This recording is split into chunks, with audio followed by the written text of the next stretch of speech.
चुनाव आयोग ने जम्मू कश्मीर में विधानसभा चुनाव के तारीखों का ऐलान आज 16 अगस्त को कर दिया। अनुच्छेद 370 हटने के बाद जम्मू कश्मीर में यह पहला विधानसभा चुनाव होगा। विधानसभा चुनाव का इंतजार यहाँ की राजनीतिक पार्टियां बीते 5 सालों से कर रही थीं। परिसीमन के बाद बनी जम्मू कश्मीर की 90 विधानसभा सीटों पर मतदान कराया जाएगा। जम्मू कश्मीर की 90 सीटों में से 74 सामान्य हैं। वहीं अनुसूचित जनजाति के 9 और अनुसूचित जाति के लिए 7 सीटें आरक्षित हैं। There are total 90 assembly constituencies, of which 74 are general, SC are 7 and SC are 6, ST are 9 and SC constituencies are 7. ये डिलिमिटेशन के बाद रिजर्वेशंस जो प्रोवाइड किए गए उनकी कहानी है। चुनाव आयोग ने बताया कि जम्मू कश्मीर में 3 चरणों में चुनाव कराया जाएगा। पहले चरण में 18 सितंबर, दूसरे चरण में 25 सितंबर और तीसरे चरण में 1 अक्टूबर को मतदान होगा। तीनों चरणों की मतगणना एक साथ 4 अक्टूबर को कराई जाएगी। जम्मू कश्मीर में लोकसभा चुनाव 2024 में मतदाताओं और उम्मीदवारों की उत्साहपूर्ण भागीदारी देखी गई थी। यहाँ लोकतंत्र के नींव को मजबूत किया जा रहा है। चुनाव आयोग ने जम्मू कश्मीर में चुनाव को लेकर सुरक्षा स्थिति का व्यापक मूल्यांकन किया है, जिससे मतदाता भय मुक्त माहौल में मतदान कर सकें। चुनाव को लेकर संशय और उदासीनता अब उम्मीद और आशा की लहर में तब्दील हो चुकी है। चुनाव आयोग ने जम्मू और कश्मीर के मतदाताओं को अनुकूल वातावरण प्रदान करने का भरोसा दिलाया है। 90 सीटों के लिए होने वाले चुनाव में 11,800 से अधिक पोलिंग स्टेशन बनाए जाएंगे।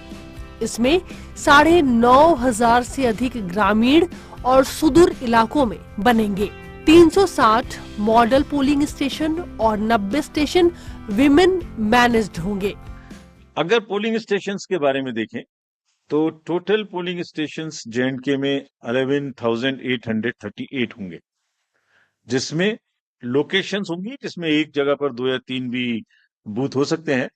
तो टोटल लोकेशंस वुड बी 9,169, जिसमें अर्बन एरिया में अराउंड 2,300 और लोकल रूरल एरिया में अराउंड 9,500 बूथ्स होंगे। सो predominantly it's a rural kind of area. Average voters per PS would be around 735 और हम जैसे हर बार करते हैं यहाँ भी विमेन मैनेज्ड, PWD मैनेज्ड और मॉडल PS बनाएंगे। वैसे तो इंस्ट्रक्शंस हमने दिए कि हर पोलिंग स्टेशन पे एक उत्साह का माहौल होना चाहिए, एक उत्सव का माहौल होना चाहिए और सभी को किसी ना किसी तरीके से नए तरीके से बनाएं। लेकिन खास तौर से जो मॉडल पोलिंग स्टेशन हैं वो करीब 360 होंगे। 25 जुलाई 2024 तक जम्मू कश्मीर में 87 लाख से अधिक मतदाताओं के नाम सूची में शामिल किए जा चुके हैं। इसमें 44 लाख से अधिक पुरुष और 42 लाख से अधिक महिला मतदाता हैं। मतदाताओं में 20 से 29 आयु वर्ग के 20 लाख से अधिक मतदाता हैं। अगर इलेक्टर्स के डाटा के बारे में बात करें तो J&K में टोटल 87.09 लाख इलेक्टर्स होंगे, जिसमें लगभग ऑलमोस्ट इक्वल 44.46 लाख मेल और 42.62 लाख फीमेल वोटर्स होंगे। बड़ी अच्छी स्टोरी ये भी है कि जिस तरीके से यूथ ने पिछली बार भाग लिया इलेक्शंस में, इस बार उसके बाद फर्स्ट टाइम वोटर्स भी होंगे अराउंड 3.71 लाख और टोटल अगर वोटर्स को देखें तो 20 lakhs and above would be the youth, and we want to focus on youth as our ambassadors of our elections.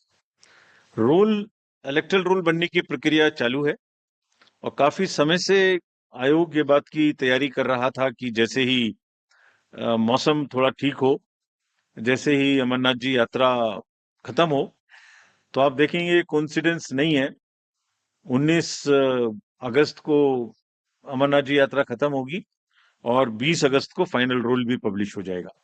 So it has been a work in progress to synchronize every activity in a way that we do not make any delay in doing elections in J&K. And this is what we announced in J&K in Jammu when we were there in March.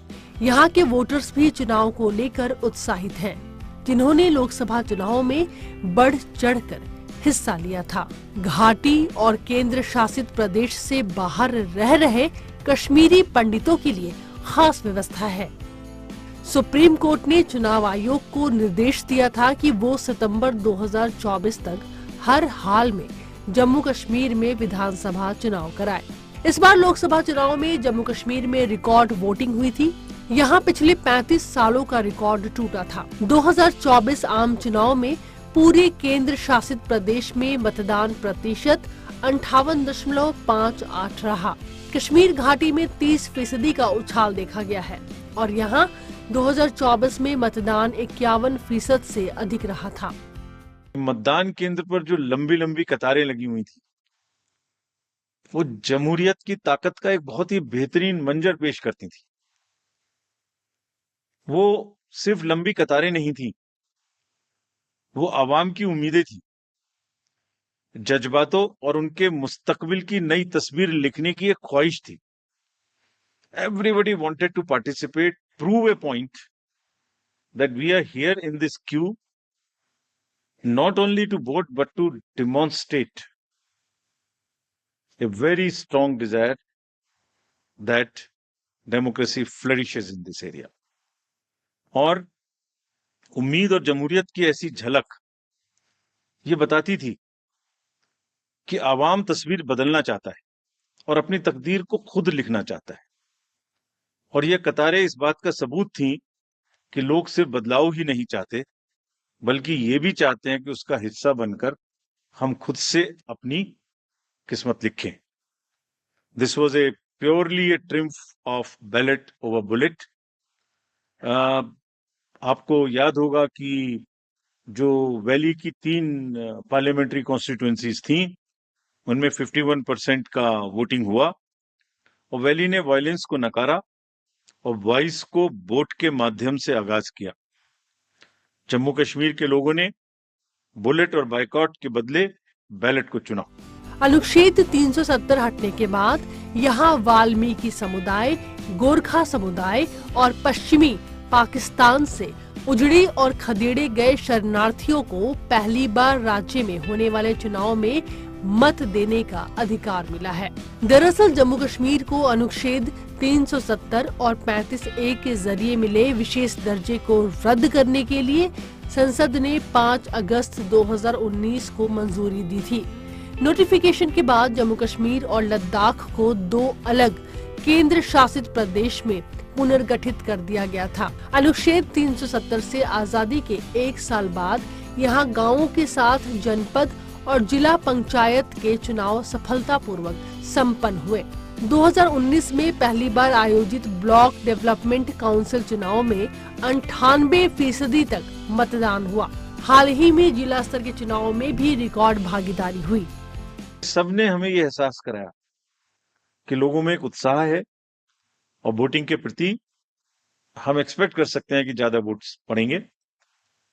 Women participation ज्यादा होना चाहिए, ऐसी हमें उम्मीद है और हमारी कोशिश रहेगी। कैंपेनिंग अच्छे से होनी चाहिए, बिना डर के होनी चाहिए।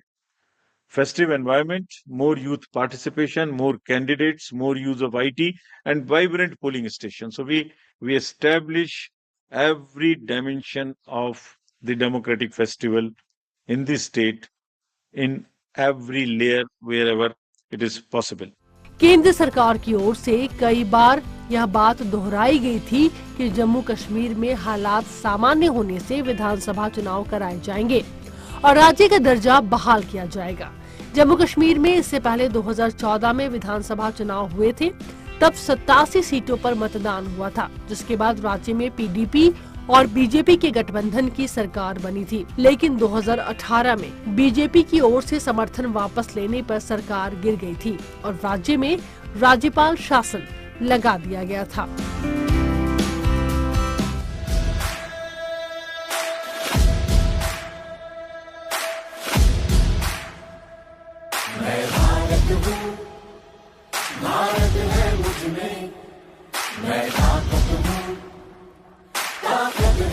में।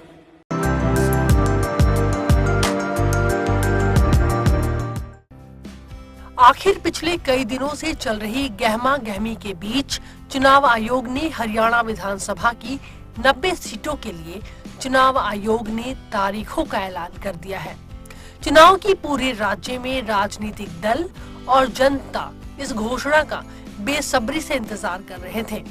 हरियाणा की सभी 90 सीटों के लिए एक ही चरण में मतदान होगा।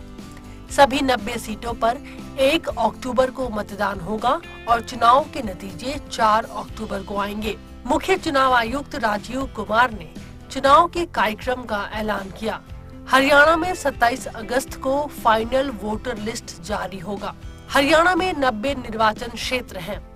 चुनाव में 2 करोड़ से ज्यादा मतदाता हैं। इनमें 10,321 मतदाता शतायु हो चुके हैं। हरियाणा में 10,495 जगहों पर 20,629 मतदान केंद्र होंगे।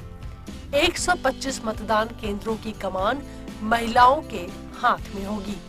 Haryana would be in the last phase, exactly coinciding with the third phase of J&K. Nomination being on 5th of September. Last date of making nomination on 12th of September. Date of poll 1st October. And date of counting coinciding with J&K on 4th of October. Everything to be over on 6th of October. Haryana में पिछली 2 सरकारें BJP के नेतृत्व में बनी थी। पिछले हरियाणा विधानसभा चुनाव में सत्ताधारी दल के रूप में उत्तरी भारतीय जनता पार्टी को 36% से ज्यादा वोट मिले थे। बीजेपी 40 सीटें जीतकर सबसे बड़े दल के रूप में सामने आई थी। कांग्रेस को 28.2% वोट शेयर के साथ 31 सीट, दुष्यंत चौटाला की जननायक जनता पार्टी को 14.9% वोट शेयर के साथ 10 सीटें, हरियाणा लोक हित पार्टी को 1% से भी कम वोट शेयर के साथ 1 सीट पर जीत मिली थी। 90 सदस्यों वाली हरियाणा विधानसभा में बहुमत का जादुई आंकड़ा 46 सीटों का है। हरियाणा चुनाव नतीजों के बाद बीजेपी और जेजेपी ने निर्दलियों को साथ लेकर मनोहर लाल खट्टर की अगुवाई में सरकार बनाई थी। जेजेपी के दुष्यंत चौटाला डिप्टी सीएम बनाए गए थे। लोकसभा चुनाव से ठीक पहले बीजेपी ने मनोहर लाल खट्टर की जगह नायब सिंह सैनी को सीएम बनाया था। बीजेपी ने जेजेपी से गठबंधन भी तोड़ दिया था। हरियाणा विधानसभा की 90 सीटों के लिए पिछले चुनाव यानी कि 2019 के विधानसभा चुनाव में एक ही चरण में वोट डाले गए थे। तब हरियाणा विधानसभा की सभी सीटों के लिए 21 अक्टूबर 2019 को वोट पड़े थे। चुनाव नतीजों का ऐलान 24 अक्टूबर को हुआ था। 2019 के हरियाणा विधानसभा चुनाव में 68% से ज्यादा मतदाताओं ने अपने मताधिकार का प्रयोग किया था। हरियाणा में कुल 90 निर्वाचन क्षेत्र हैं, जिनमें से 73 जनरल और 17 एससी सीटें हैं। कुल मतदाताओं की संख्या 2 करोड़ से भी अधिक है। कुल मतदाताओं में पुरुष मतदाताओं की संख्या 1 करोड़ से अधिक है। वहीं महिला मतदाताओं की संख्या 0.95 करोड़ है। हरियाणा में जो टोटल कॉन्स्टिट्यूएंसीज हैं वो 90 हैं। जनरल 73, एसटी 0 और एससी कॉन्स्टिट्यूएंसी 17 हैं। अगर इलेक्टर्स इन हरियाणा की बात करें तो टोटल राज्य में 2.1 लाख इलेक्टर्स हैं, जिसमें 1.06 करोड़ मतदाता हैं और इसमें महिलाओं की संख्या 95 लाख है। थर्ड जेंडर 1.50 लाख पीडब्ल्यूडी और 2.54 लाख हमारे 85 एज ग्रुप से ज्यादा के मतदाता हैं। और जो हरियाणा की एक रोबस्ट हेल्दी लाइफ स्टाइल है, उसमें हमारे 10,321 ऐसे मतदाता हैं जो शतायु हैं। उन सबको हमारा नमन, और वो सब वोट देने आए, इसकी हम पूरी की पूरी कोशिश करेंगे। हाल के लोकसभा चुनाव में बीजेपी और जेजेपी अलग अलग लड़े हैं। हरियाणा में लोकसभा की 10 सीटें हैं। हालिया लोकसभा चुनाव में बीजेपी और कांग्रेस दोनों ही दलों को 5-5 सीटों पर जीत मिली थी। 2014 और 2019 के लोकसभा चुनाव में बीजेपी ने सभी सीटें जीतकर सूबे में क्लीन स्वीप किया था। चुनाव के तारीखों के ऐलान के बाद राज्य में आदर्श आचार संहिता लागू हो गई थी। हरियाणा की 90 विधानसभा सीटों के लिए यह चुनाव काफी अहम है और सभी प्रमुख दल इस पर अपनी कड़ी नजरें रखे हुए हैं।